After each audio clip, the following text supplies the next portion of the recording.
kayang-kaya mo. Nagbabalik po ang programang Kaya Mo Yan sa DZRH sa oras natin 4:35 ng hapon. Ako, eto na. Pakikilala na namin ni Emer ang nag-iisa. Attorney na, singer pa. Magaling pa sa ballroom. Yes, kompleto. At all-around PR expert. My good friend, Yes. Attorney Mike Toledo. Yes. Magandang hapon, partner. Afternoon, partner.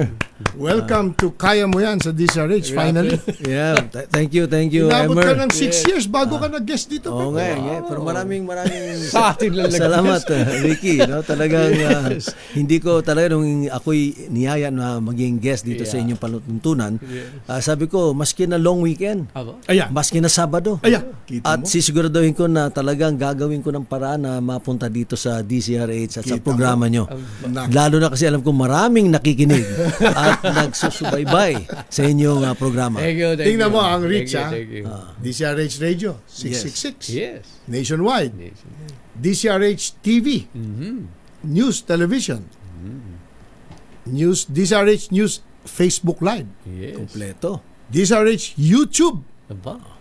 At napakaraming cable stations all over the Philippines.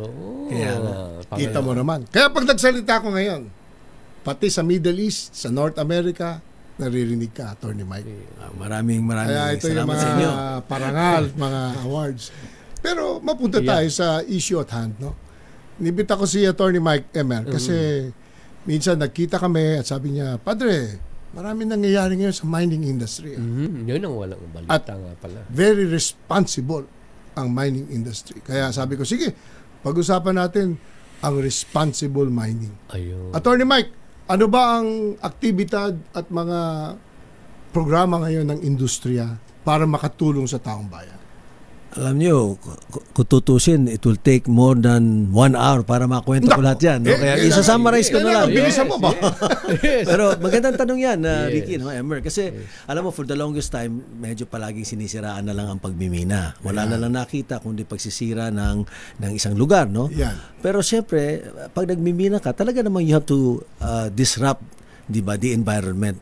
Pero importante lang na ibalik nyo sa dating the same time that you the same way that you left them. Kailangan sa dating mabalik mo even better, no, yung lugar na kung saan ka nagmimina. But having said that, kasi marami sa mga ating mga kababayan siguro hindi nila alam na meron tayong Mining Act na napaka-stricto. Ito pong Mining Act ay one of the strictest legal jurisdiction on mining companies.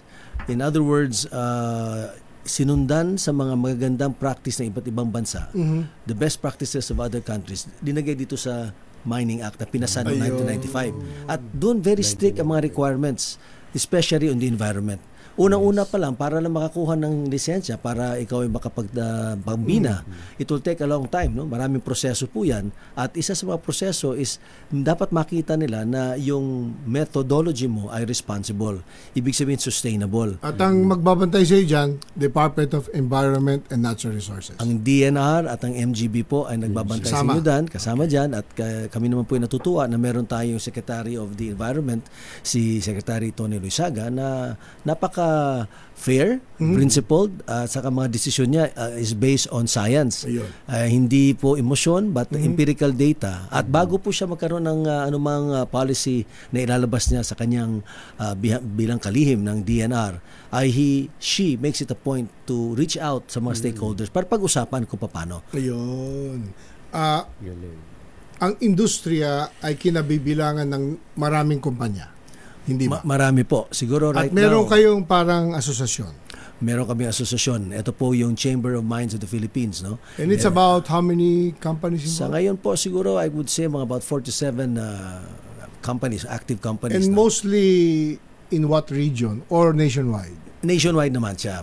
There are a couple of in Luzon, couple in Visayas and of course in Mindanao. At ito ay karamihan nito ay gold and copper and nickel. Okay. Kasi alam mo, ang Pilipinas po ay talagang blessed. Yan. We are one of the most highly mineralized country in the world. Sinasabi nga ng mga estimates ng mga galing ng mga eksperto dito sa Pilipinas and abroad. For example, it has been said that we are number 3 in gold, number 4 in nickel, number 5 in copper, number 6 in chromite. In other words, ito mga importanteng mga minerals na kailangan natin para tayo mag-transition into renewable energy. Okay. Ay nasa atin po. Alam naman po natin na ang trend ngayon ng buong mundo, hindi lang po sa Pilipinas, ay to move towards from fossilized base energy sources. Kasi nga po ito po ay nakakasira daw sa climate, no? And marami ng data rin nagsasabing yan na nangyayari. Sabi nila kailangan slowly we must shift to renewables. At tama-tama kasi sa shift na ito nangangailangan sila ng mga produktong kailangan for the making of batteries, electric vehicles, etc. etc. Karamihan ito ang ginagamit po copper sa nickel. Mayaman po tayo sa copper and nickel. Kaya nga ang ating Pangulo, si BBM, pati na po ang kanyang mga economic managers, talagang tinitignan nila yan kung paano tayo magiging part ng global ecosystem on renewables. Ayun. Alam mo, binanggit mo, no? At alam ko, nandiyan na sa linya, papapasukin ko lang. Partner Cory Quirino. Magandang hapon. Cory, andito na si Attorney Mike. Hi Cory, you're looking as beautiful as ever. Teka, patay yung mic dito. Mike, anyway. Magandang hapon po, mga kababayan. Mula sa Mutya ng Pilipinas Press Presentation. Kita mo, nasaan kang lugar, Cory? Nasaan ka? Andyan pa rin ang aking pinakapoging kaibigan na si Mike Soledo. Maraming salamat, Cory. Mabuti, hindi mo inaya mag-judge yan ngayon. Mag-guest dito Pero baka pagalitan ako ng asawa niya. Understanding naman. Kasama sa trabaho. Pero balikan natin, Attorney Mike. Ang palaging komentaryo at reklamo ng mga apektado yung welfare ng komunidad. Community. At alam ko doon sa gusto ni BBM at ng industriya, yan ang isa sa pinaka-importanting inaatupag at binibigyan ng importansya. Hindi ba, Attorney Mike? Tama po yun. At ako po ay natutuwang ibahagi at i-share sa ating mga tagapakinig sa buong Pilipinas. Kasi nga, buong Pilipinas po tayo, no? At even abroad, na isa po sa mga top priorities ng mga mining companies dito sa Pilipinas ay ensuring that the municipality kung saan kami nag-ooperate ay napagbibigyan ng kung anong mga kailangan nila. Livelihood programs, for example, education, health, at alam mo yung tinatawag nating employment. Pag ang isang mining company po ay pumasok sa isang lugar, nangyayari po dyan ay nag-i-employ po sila ng tao nakatira doon sa sa municipality or surrounding areas. And then may collateral yan may indirect jobs na nakikreate because of the existence of a mining company. Kaya nagkakaroon ng mga, siyempre, pag mayroong mga marami ng minero doon at marami ng activity sa pagmimina, siyempre kailangan mo ng mga collateral businesses kung nakakaroon ng indirect jobs. And according to estimates nga, kasi ngayon daw, there are about more than close to 250,000 employed directly by mining companies. So close to 1 million naman, according to studies, ay nagbibenepisyo yung indirect jobs. Pero just to be more focused in answering your question, yun sa kung ano yung binibigay sa munisipyo, nakalaad po sa batas. Hindi lang po to CSR kasi lahat ng mga kumpanya nagsi-CSR. Mining companies din. Nagsi-CSR. Pero ito po ay nasa batas.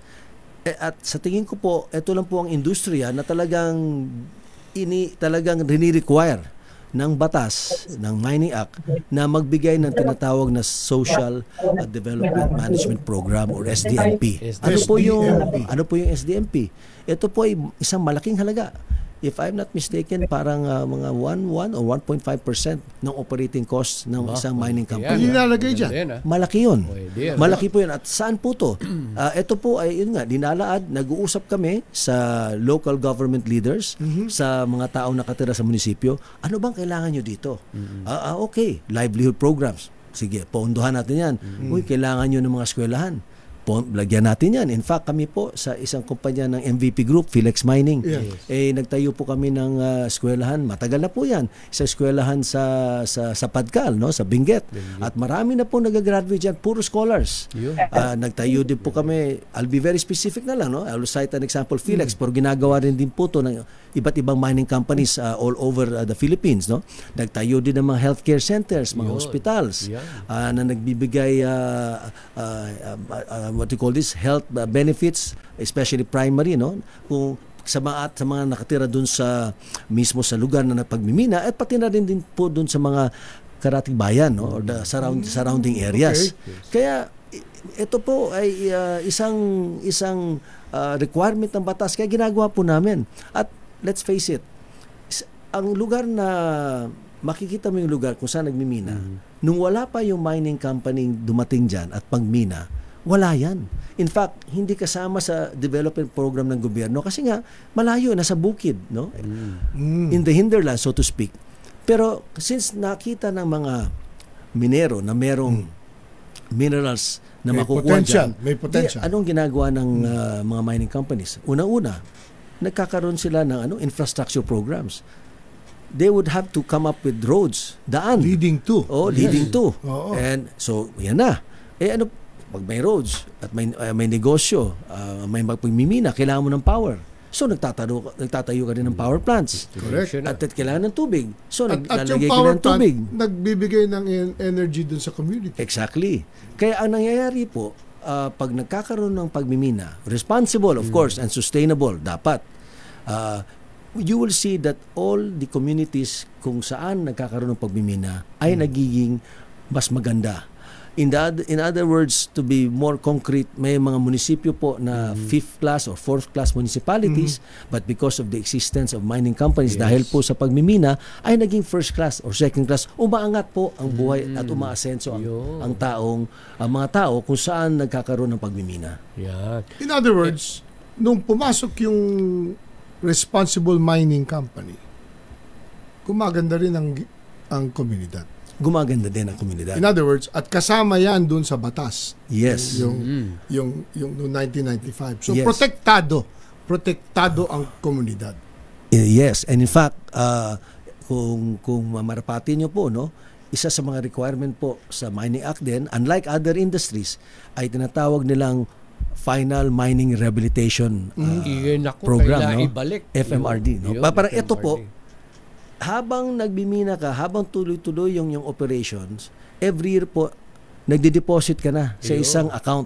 Meron na pala. Ganon. Hindi pa nga tapos yung pagmimina mo, tuloy-tuloy pa. Let's say, yung pagmimina mo, life of mine mo, let's say 50 years, palagay natin. Every year na nag-ooperate ka, aside from the SDMP na tinatawag na social development, tapos meron pang EPEP, Environmental Protection Enhancement Programs, then meron ding Final Mining Rehabilitation Program. Ano po yun? Ibig sabihin, through the years, deposit ka ng deposit, a certain amount, malaking amount po to, na pag nagsirado, at nagsira na po after, let's say, 50 years, ang mina, yung pondo na yon ay gagamitin para ibalik sa dating anyo or sa mas magandang anyo, mas maigi pa nga, ang mine site at mabigyan ng kabuhayan ang ating mga kababayan na nagtrabaho sa mina, na nagsira na, at pati na rin po ang kanilang pamilya at karatig bayan. Just to cite an example, hindi na ako lalayo, no, sa aming, for example, sa Philex, sa Sibutad, saka sa Bulawin o Bulawan, ito po, pag tinignan nyo po, parang nabalik, hindi lang sa nabalik, naging talagang sanctuary na for birds and all that. In the United States or in Canada, for example, one of the best botanical garden in the world, in Canada, used to be a mine. Dapat pala bisitahin natin yun. Yes. Pwede. Pwedeng. Kasi yan ang mga kwentong hindi yan ang mga story ang hindi nakikwento. Kaya nga po. Nalalagay kasi sa controversy. Si kasamang Cory, may tanong yan. Kasi ito, ano ito tungkol sa health naman siya. Oo nga, kaya tingnan mo naman, talagang napakaganda talaga. Ang kagandahan niya ay talagang nafe-feel mo. Palabas doon sa TV screen, nafe-feel mo talaga no? Sige, Cory. Alam ko, may tanong ka sa health naman ng mga kababayan natin doon sa mga sites. Ayan. Kasi ang daming magkatabi siya mga beauty queens. Kaya medyo... Kasi katatapos lang ng press presentation dito. Ayan. Alalabas nila. Ipakita mo kasi sa amin yung mga contestants mamaya. Bago tayo magtapos. Alam ko na si Attorney Mike ay isang health buff din siya. Very committed din siya sa kanyang health regimen. Pero ang ating pag-uusapan ngayon, mga kababayan, matanong ko nga kayong lahat, bakit masakit ang ulo mo? Discuss na namin. Alam mo, habang wala ka kanina, Ayan. kasi si Attorney Mike nagbigay na ng tips tungkol sa sakit ng ulo. Kaya masaya na sila. Ang gusto nila malaman sa iyo, yung gusto mong tanungin kay Attorney Mike tungkol sa health ng mga kababayan nating nandun sa mining area. Di ba may tanong ka, Cory? Yung mga dahilan.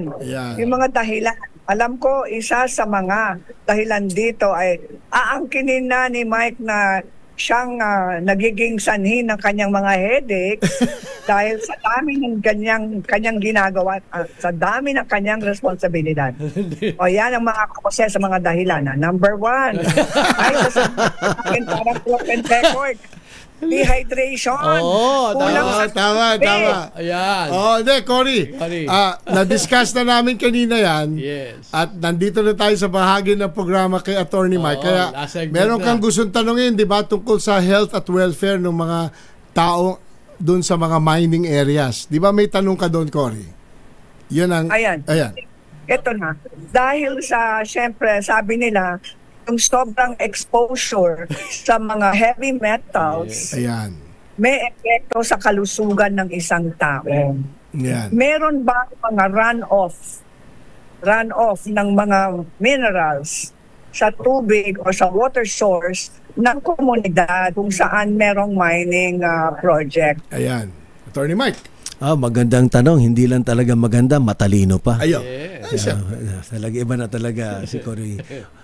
You haven't changed a bit, dear Cory. But that's a very good question, no? And ako po ay natutuwang sagutin yan dahil po ang Chamber of Mines at DNR, pati na rin po ang mga member ng Chamber, ay talagang sinisigurado namin na ang kalusugan ng aming mga minero, ang kalusugan ng aming mga pamilya na mga minero na usually nakatira din sila kasi sa munisipyo or sa municipality or area kung saan kami nagmimina. We want to make sure, of course, that they're healthy. Unang-una, kung nagkasakit sila, sino pa ang mag-ooperate ng ating mga makina na pagmimina, no? Number 2, sinisigurado namin po ang aming proseso ay pasado po sa mga requirements ng gobyerno, not only locally but internationally. Sinisigurado po namin na sustainable ang proseso na ginagamit namin. At makikita nyo po kung magkaroon man ng aberya or aksidente, kasi hindi naman naiiwasan po yun, ay sinisigurado po namin that there are protocols in place, may sistema na biglang naagapan yung problema at biglang nagagawa ng solusyon at sinisecure or ini-insure na hindi na po mauulit. Yun po ang ginagawa natin. Alam mo, recently, Attorney Mike, alam ko, nasa Malacanang ka, may report kayo kay Presidente BBM. Ano ang ngayong pinag-uusapan nyo with the government about the industry? Alam mo, kami po'y natutuwa talaga na sa aming pananaw ngayon po ang golden age of mining under the BBM administration. Dahil po meron tayo pong Pangulo na nakikinig. Meron tayong membro ng kabinete niya na ang tinitignan po ay empirical data, hindi po emosyon, hindi po yung mga arguments na wala namang basihan. At the same time, stricto sa implementation ng Mining Act. Kaya nga po kami po'y natutuwa sa aming mga meeting sa ating Pangulo, pati na rin po sa mga miyembro ng kanyang kabinete. For example, si Secretary Tony Loyzaga nga po ng DNR, si Secretary Ralph Recto ng Finance, kasi pinag-uusapan din natin yung fair sharing. Kasi isa sa mga issue na tinitignan, paano ba natin masigurado na kasi palagi yun ang tinatapon against the mining companies. Hindi daw fair yung sharing. Puro lang daw kami. Hindi naman po totoo yun. Kasi nasa batas po yun 60-40. Kailangan talaga i-share. Ang gusto pa nga namin mangyari, pero ito po kailangan po na magkaroon ng amendment sa batas. Gusto namin nga yung ano yung dapat due sa mga local governments, sa mga municipalities where we operate, idiretso na sa kanila ang share. Ngayon hindi ba? Kasi pupunta pa doon. Kasi yan yung batas So sa ngayon, kailangan mo ibigay mo na sa national government, sa national treasury. At ngayon po, ang Department of Budget, titignan nila yan, and usually it takes about 2 years kasi 2 to 3 years kasi may proseso bago mabigay sa local governments. Kaya medyo may konting may konting sama ng loob ang mga local governments kasi it takes time. Dapat nga sila ang una mag-benefit kasi doon ginagawa ang pagmimina sa lugar nila. Kaya isa po kami sa local governments na talaga kung pwede magawa ng paraan na madiretso na sa kanila kung ano yung sharing nila. At fair sharing of course, no? Kaya kami po ay natutuwa na magkakaroon na maybe very soon for the first time in the longest time again under the administration of BBM na magkakaroon na tayo ng mining fiscal regime. Isa pong batas na mag-govern na talaga kung paano ang sharing between government, the local governments, and the mining companies. Kasi for the longest time, medyo magulo. Kaya paiba-iba. Kaya ito po ay isang dahilan kaya mga malalaking mining companies like Rio Tinto, BHP Billiton, and these are huge. Talagang malalaki ito. Global behemoth sa mining. Nagdadalawang isip sila mag-invest dito kasi napansin nila sa inyo kasi ibang policy. Ito ngayon tapos after 2 years nagbago lang yung kongreso, iba naman. O nagbago lang yung secretary, iba naman. Continuity. Policy talaga. Problema dapat kasi may continuity. Lalo na kasi po ang pagmimina, it will take an average of 12 to 15 years bago maumpisahan talaga ang pagmamine. Puro kapital labas. Big investment. Big investment. Capital intensive. Only fair na capital magkaroon intensive. Meron din katanungan kasi alam ko ang gusto ni Pangulong BBM ay sana rin magkaroon ng processing center. Sana i-processing na dito yan. Alam mo, totoo. Ilabas yan. Totoo yun. At I'm glad, Emer, na you asked that question because isa po din ang gusto mangyari ng ating Pangulo ay magkaroon ng processing. At kami po, naniniwala din kami na kailangan magkaroon ng processing dito. Ang kailangan lang nga, bago tayo talaga magkaroon ng malalaking processing, kasi ang magtatayo ng isang processing plant will take at least, it will cost about $1.6 billion for one processing plant. No? Ganun po kalaki. Pero kung magkaroon ka naman pag nagtayo ka ng processing plant, pero wala ka namang feedstock, wala namang minerals na ipaprocess mo, sayang. Lugi ka. Kaya nga, unahin natin muna, let mining flourish, palugayin natin, no? Lumago ang pagmimina, para yun ay papasok sa processing. Kasi tama po ang ating Pangulo. Bakit naman natin kailangan na ilabas at i-import natin ulit at a higher value na mas mahal? Can't we process it here and then export at a higher cost? Correct. Kami po yung naniniwala yan. Yan din po importante for our own security, for our own energy and mineral security, that we do not rely on other countries for these basic minerals. And the chamber supports that move. Yes, sir. Eventually, dito na ang process. Yes. Actually, sa ngayon, meron na tayong 4 na processing plants. No? 2 from Nickel Asia, no? Coral Bay and Taginito. Tapos may Pasar na tinayo nung panahon ng ama ng ating Pangulo, ni President FM. Kasi may vision po ang si President FM Senior. Noong pa man, naisip niya kailangan magkaroon tayo ng processing at ito po tinayo sa Leyte. So, meron na tayong about close to 5 processing plants. But of course, we can do with more.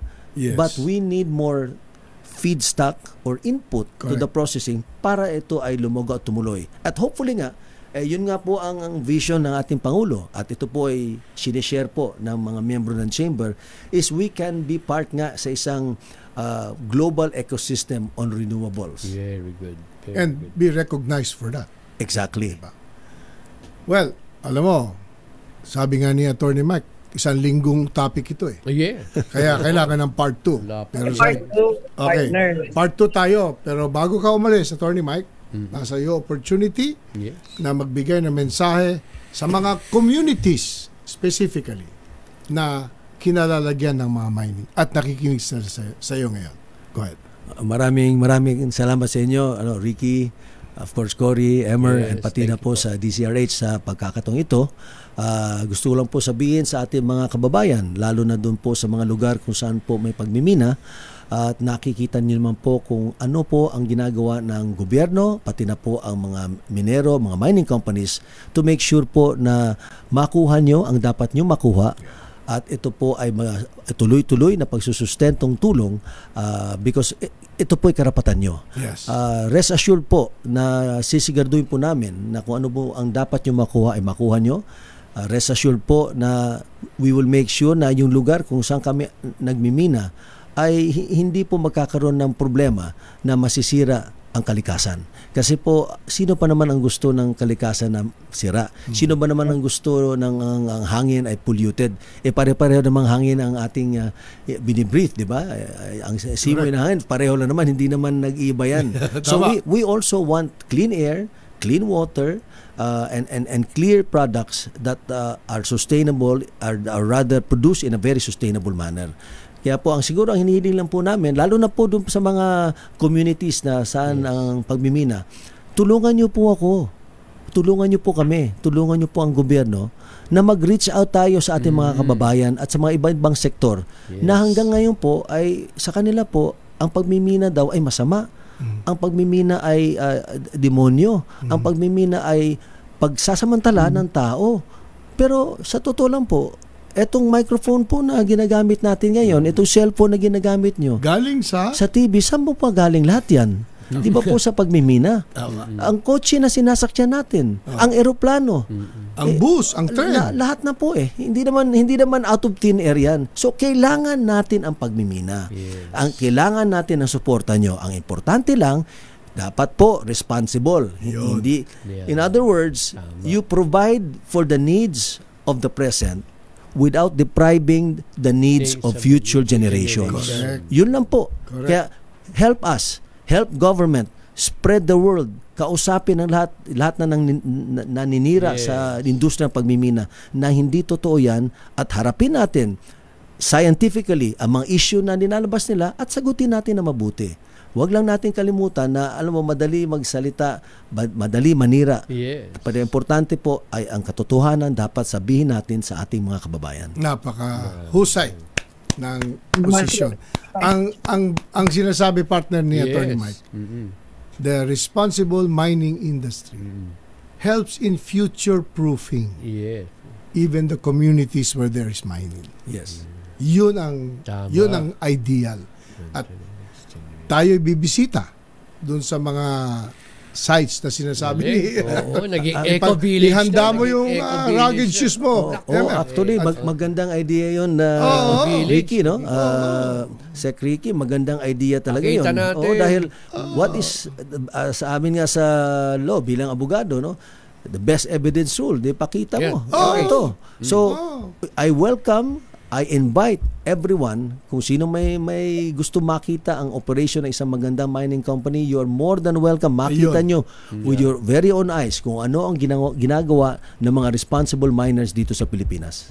Teka. Kailangan batiin. Si Javi Toledo, nakikinig. Barkadang Miguel Alegre at Marlon Stockinger. Lahat nakikinig sa iyo ngayon. Magandang hapon sa inyo. Javi, Marlon, and of course Miguel. Magagaling at mahuhusay ng mga golfers, race car drivers. At saka dahil nandito ka, binabati namin si Boss MVP. At talagang saludo kami. Hindi namin hinanap yung idea, yung pagtutulong niya. niya. Sinabi dito. Andiyan si Cory, witness. Di ba, Cory? So, Cory, pababayaan ko muna si Attorney Mike. Marami pang lakad dito eh. Kaya, bumati ka na bago umalis. Mike, see you next week. Kaya, pwede natin pag-usapan, of course. Hindi, nagyaya ng late birthday buffet lunch si Cory. Sasama si Attorney Mike sa late birthday lunch. Sige. yes, Or I will host also. Yeah. Di ba? Attorney Mike, maraming salamat. At Thank you very much. maraming comments, maraming mga reactions at ipapadala namin sa iyo dahil may mga communities na nakikinig sa atin. Salamat. At again, ako po yung nagpapasalamat sa inyo, Emer, Thank you po. Ricky, Cory. It's always good to see your face, whether it's on television lang. And to DCRH, salamat po sa pagkakataong ito. At malaking bagay po to. Salamat po. Asahan mo ang tulong ng programang ito sa mining sector at para makatulong kaming i-explain ang position at nakabukas ang programang ito para sa inyo. Salamat po. So, oras natin 5:05. Naku, overtime na tayo. Kasama Emer. May babatiin ka. Wala. Birthday. Lahat na may birthday, lahat may celebration, lahat ng... Yes, Cory, may babatiin ka ba? Ikaw. yan yung poster, yung happy healthy. Tapos na. Habang wala ka kanina, ginawa na namin. We tried to do it to our best. Walang sakit sa ulo. Ayusin ang stress sa buhay, mga kababayan. Okay. Hanggang sa susunod na Sabado, tandaan nyo, alas 4:05 ng hapon ang programang Kaya Mo Yan! Yan! Bye! God bless everyone! Kaya mo.